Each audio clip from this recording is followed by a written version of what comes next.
So the reading for this morning is coming from Titus chapter 2 verses 1 through 8. Again, that's Titus chapter 2 verses 1 through 8. Here's what it says. You must teach what is in accord with sound doctrine. Teach the older man to be temperate, worthy of respect, self-controlled, and sound in faith, in love, and endurance. Likewise, teach the older women to be reverent in the way they live, not to be slanderers or addicted to much wine, but to teach what is good.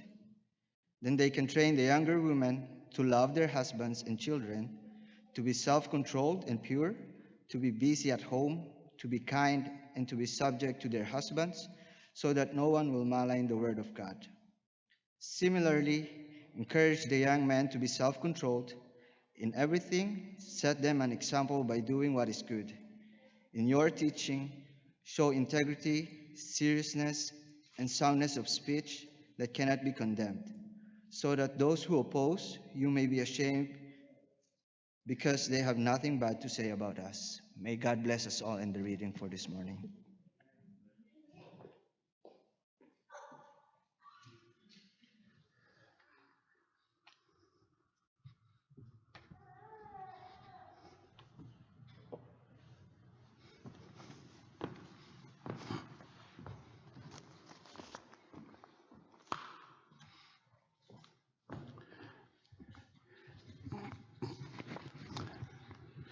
This is a different mic than I usually wear, so it'll drive me crazy. Anyway, good morning.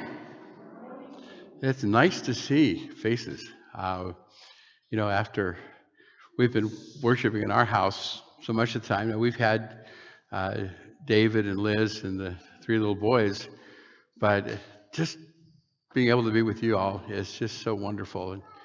And it's kind of like heaven. You look forward to the time we can all be together.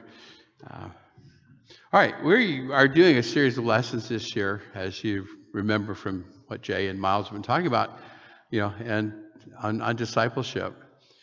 And this section that we're going through now is basically talking about in the church, in relationships. And we're going to be talking about discipleship. It just dawned on me, Dinah, I left my...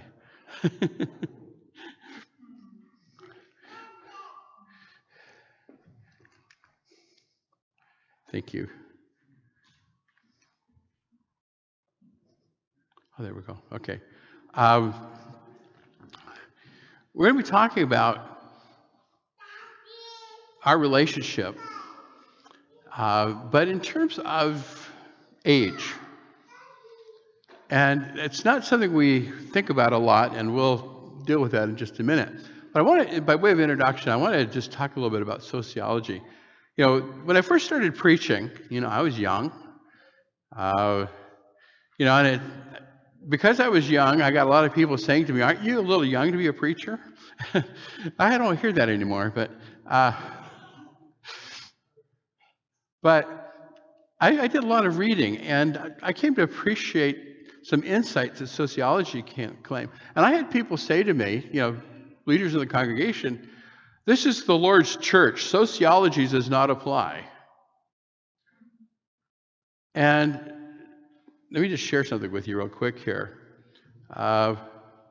Sociology, this is from the University of North Carolina Department of Sociology. Sociology is the study of human social relationships and institutions. And they explain that in terms of ranging from crime to religion, from the family to the state, from the divisions of race and social class to the shared beliefs of a common culture, and from social stability to radical change in whole societies. And you're going, what did he say? So let me just kind of put it this way. All right, when you have a word like sociology, that last part of it, ology, comes from Greek. And the word logos, L-O-G-O-S, comes out as ology, and that the study, literally word. So it's kind of like a word about socio. And socio is society, people together. So sociology is what happens when people live, work, interact together. Whether they're in the Lord's church or not, when we get people together, people tend to behave certain ways. And I hate to say it this way, but if you ever go out to the dog park, we take our dog to the dog park about 3 times a week or so, maybe 4. And you'll see a bunch of dogs running around because once you get inside the park, get inside the gate, you can take them off leash, and the dogs just love to run around. But you see a pack mentality sometimes happen.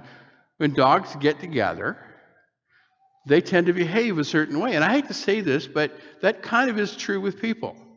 It's not necessarily a bad thing. In fact, don't assume that I'm saying it's a bad thing, but it's just to understand that there's a dynamic that happens in that relationship. So in the church, and I'm using a slide that I've used with other lessons in the past, kind of the question becomes, are all the same? You notice all those little men, the little game pieces, we're all the same color, they're all the same. And is that the way we are? And you're probably thinking, do I want to be like Wayne? No. In fact, and this is from Wikipedia, and it's talking about homogeneous. We get homogenized milk, right? Well, what that word means is that homogeneous material or system has the same properties at every point. It is uniform without irregularities. So if we were all the same, we would be uniform. There would be no differences. We'd think the same. We'd talk the same. We'd dress the same. That doesn't sound like a very happy place, does it? Doesn't sound like something that would have really good relationships. So if we're not all the same, are there many differences? Well, of course. And as you think about that dynamic of the differences we have, just even think back to the beginning of the church in Acts chapter 2. On the day of Pentecost, it says, there were staying in Jerusalem God-fearing Jews from every nation under heaven. And then a few verses later, Luke goes on to list all of the places and languages that are part of their background and who they are and where they're from. And you realize that from the very beginning, the church had diversity. And in just a few chapters, and somebody might say, well, yeah, but they were all still Jews. Well, yes and no, because there were the Jews that were from Palestine, the Aramaic-speaking Jews, and there were the Greek-speaking Jews. And in just a few chapters, that becomes an issue. Because the distribution of food to the widows, and there we find the first kind of idea of, hey, there's age in here too. But that becomes an issue because the Hellenistic Jewish widows were not being looked after in the daily distribution of food.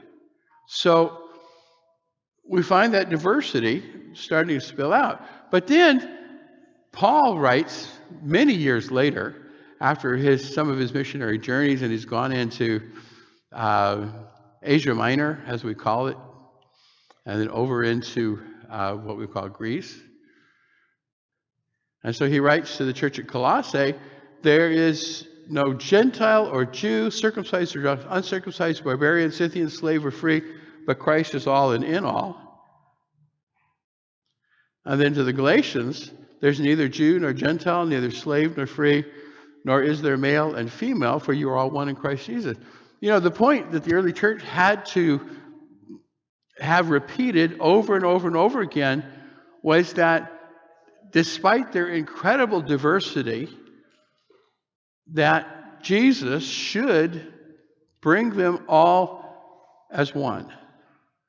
And so, whether you were from a Gentile background, a Jewish background, a barbarian background, whether you were pink with purple polka dots, it didn't matter. Everybody, and notice both those passages, we are all one in Christ. So as we talk about discipleship, and I wrote a little piece to put, the blurb, I call it the teaser this week for the lesson. And what it was is discipleship is lived both personally.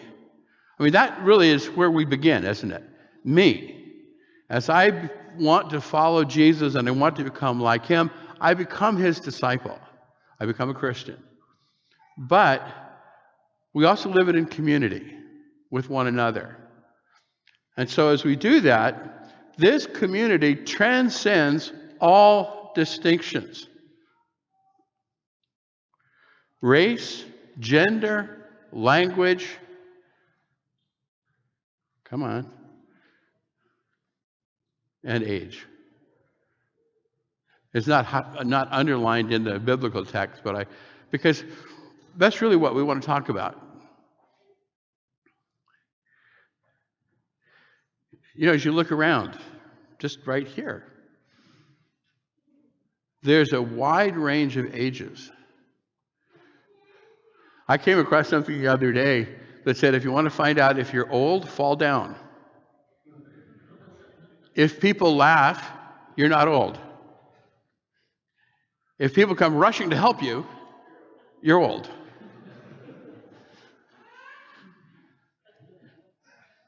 Well, you look around, though. You see people ranging in age from seniors to very, very young.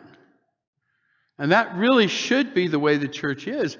But if the early church had a challenge getting along with all of its diversity of culture and language and background and all of the places that they were from, what happens with age? Does that become a problem?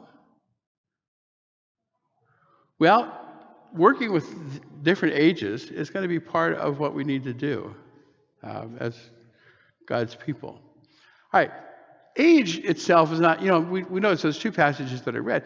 Age is not mentioned there. Even though it kind of lies at a background, the gospel attracted people from the various social strata. And that would include not just, culture and language, but also age.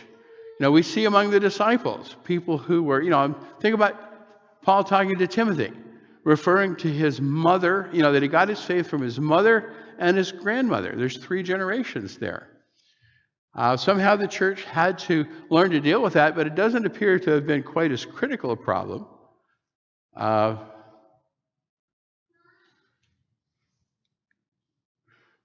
So the church was young, old, married, single. You can just kind of go on with all of that. And so what we have, though, is teaching in the New Testament for parents, children, young, old. And we're going to be talking about a passage from Titus in just a minute. Titus chapter 2, verses 1 to 8, which, we just heard. It's an interesting passage because Titus and Timothy, 1st and 2nd Timothy, are letters written by Paul to evangelists. He has left them there. I tend to think of them as Paul's troubleshooters. He's left them in places that need some instruction, some help. If I can use the expression, they need to be discipled because they are working to disciple in some very challenging and difficult situations. They may be dealing with cultural settings. But, you kind of think about as you go through that reading that there's kind of an implication here about what Timothy or what Titus might. So he starts off by saying to Titus, teach what is fitting for sound doctrine.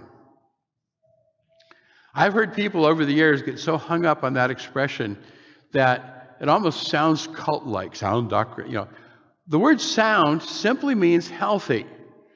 In other words, people that are being fed and nourished on God's word so that they can grow to be healthy disciples, they can grow to be mature Christians, believers.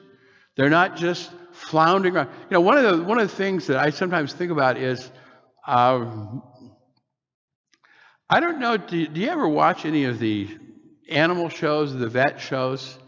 I get a kick out of Dr. Paul. Anybody ever watch him? He's a vet, elderly man in Michigan, and he's got, seems like umpteen programs on, reruns and everything else. And sometimes he goes into an animal that's sick, maybe going to that farm, and he says to the owner,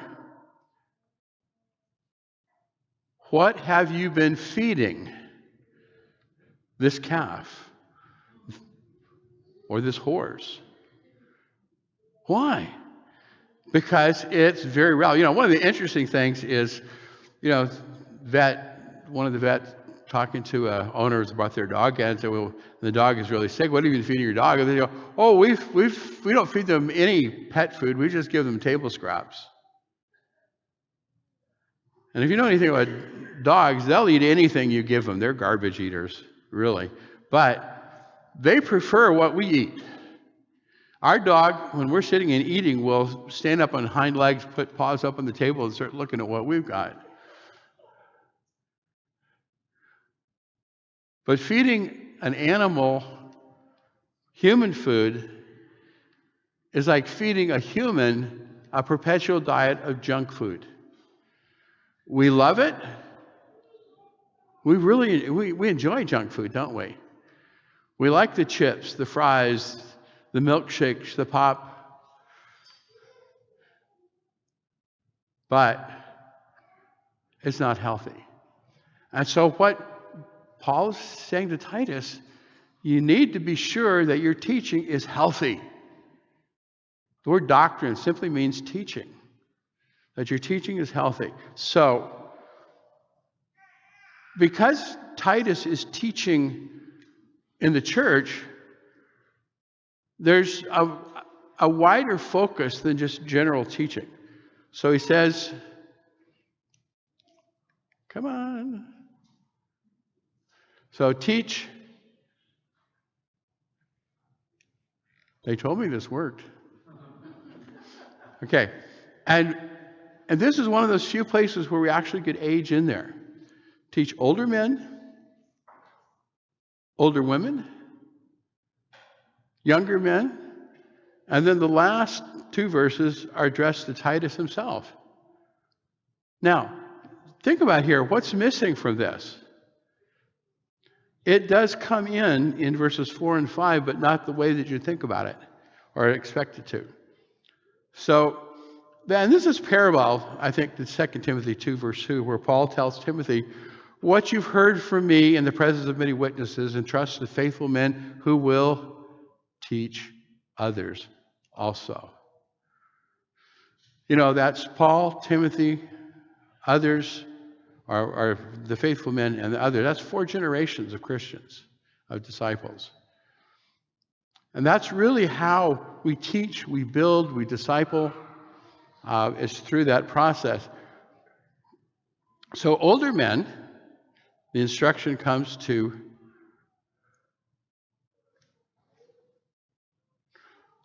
teach them to be temperate.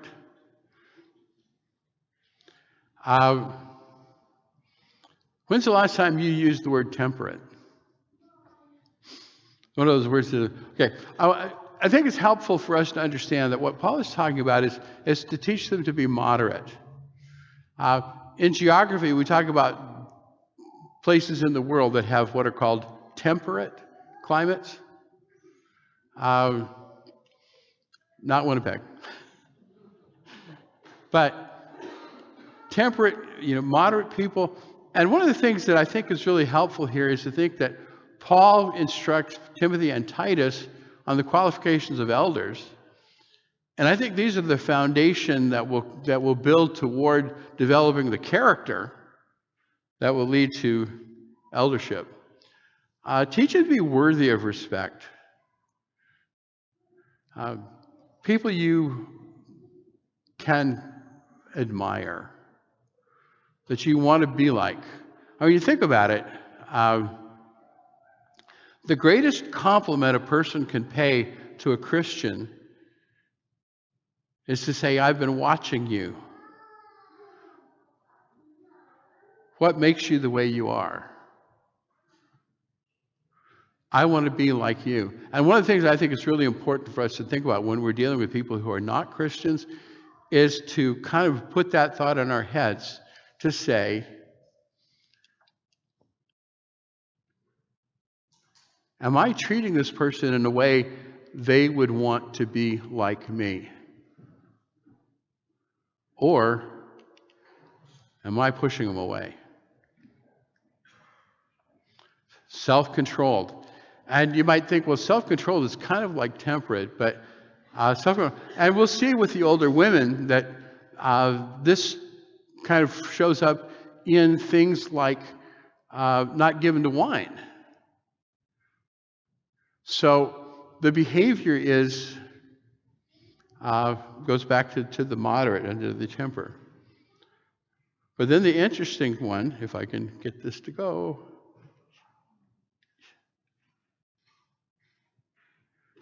I feel like the battery is gone. Sound. There's that word healthy again. In faith, love, and endurance. Sometimes I find that there are people who are almost unexploded landmines. They have a whole bunch of issues. They have a whole bunch of anger. They have a number of problems that are just lurking under the surface.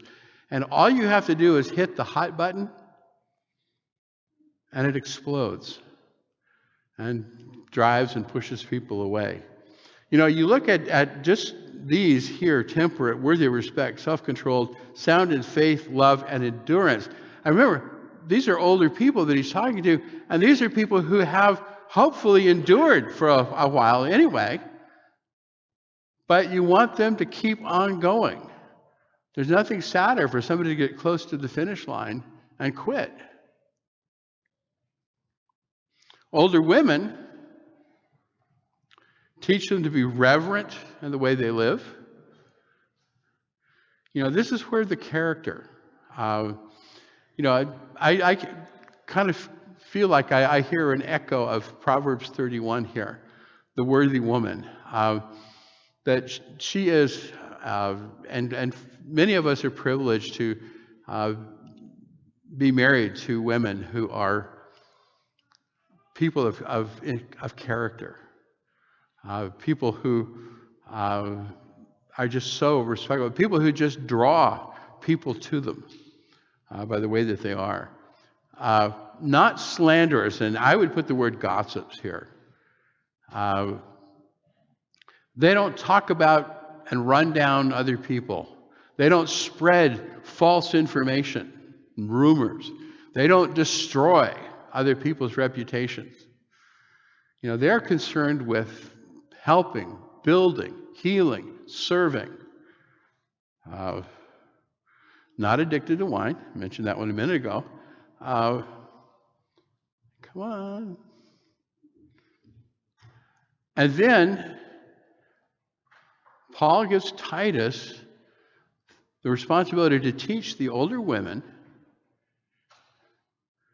to teach and disciple younger women on their role as wives, mothers, and disciples. And you might kind of think about, okay, well, why isn't Titus given that responsibility? And you might think about the fact of it's more appropriate for this to be coming from an older woman than from a man. You know, one of the things that I learned early in life, that God never told men to put women in submission. I've known some guys that tried to do that, but that's not our role. It's the role of the older women to teach the younger women. And then younger men to, he says, encourage them to be, again, self-control. You notice that with all of these, there's self-control.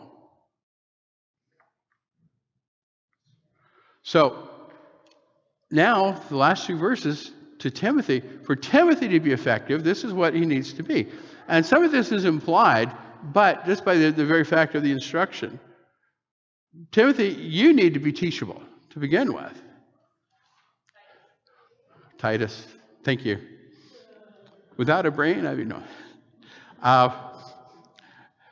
my mother used to characterize her dad and me, because as a toddler, I learned this expression: don't tell me. Imagine that coming from a toddler. Not good. But that's the way her dad was. He would not take instruction from other members of the family. His wife, his daughter, son. Titus, you need to be teachable. You need to be willing to hear, to listen, and to do. And think about the whole concept of discipleship. One of the things that, and you may remember back to the 80s, that there was a lot being said about discipleship, and it was not good. Because discipleship, while claiming to be biblical, was taking a form that was called 1-over-1 discipleship, where the discipler, the teacher, became a boss, running the life of the student. That's not discipleship. Discipleship is a mutual relationship, even if there's a difference of age. That old people need to be open to learning from young people. Old people want young people to learn. Well, old people need to learn, don't we? I hate to say this. I'm 70. Goodness. What happened? Who's that old guy I see in the mirror? The thing is, with the church, we are in mutual relationships where we mutually encourage and teach and build one another. And whatever your age is, for you as a Christian, there are things I can learn from you, as there are things, hopefully, that you can learn from me. So he tells Timothy to be an example of good. And I've added the word love, because that's really the heart of our discipleship, isn't it? Jesus said, "By this will all men know that you are my disciples, that you have love for one another." And so Timothy needs to set an example of good in his life, of how he treats others, what he does.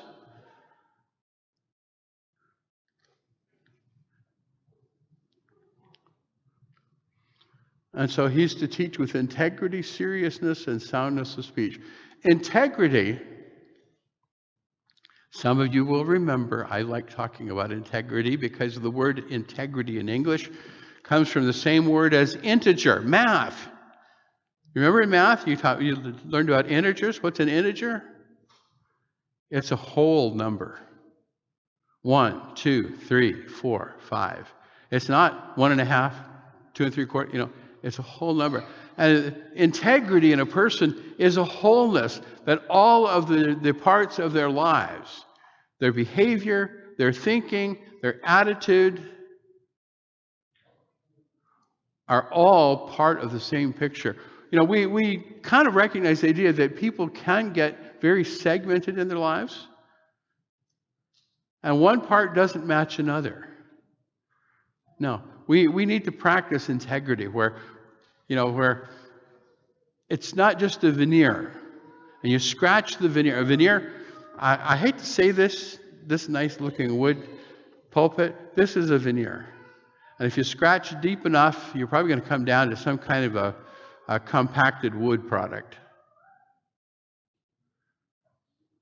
And so you don't have the same thing underneath. Well, with a Christian, you should have the whole thing all the way through. Titus, teach with integrity, seriousness, and soundness. Again, that word sound. Soundness of speech. Healthy speech. And the last thing he says, and this is my paraphrase of it, but this is what it amounts to: don't give your opponents a target. Don't give anything for those who are not Christians to criticize, condemn, find fault.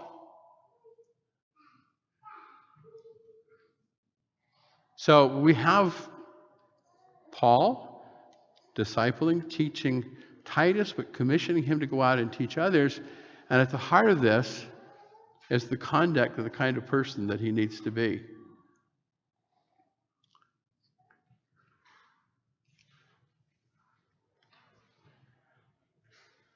I'm about to throw this remote. If I say duck real fast, I'll...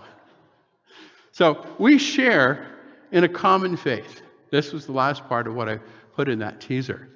We share in a common faith, working together, overcoming the natural differences that could separate us.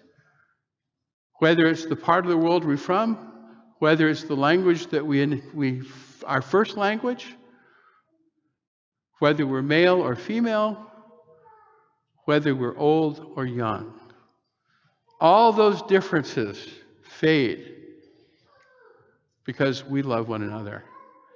You know, one of the things I love about being, here with even the relative few, third of the congregation, is to see the diversity and the love.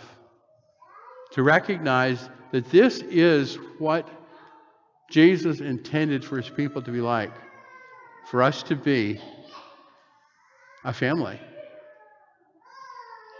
We believe in a God, and we serve a God who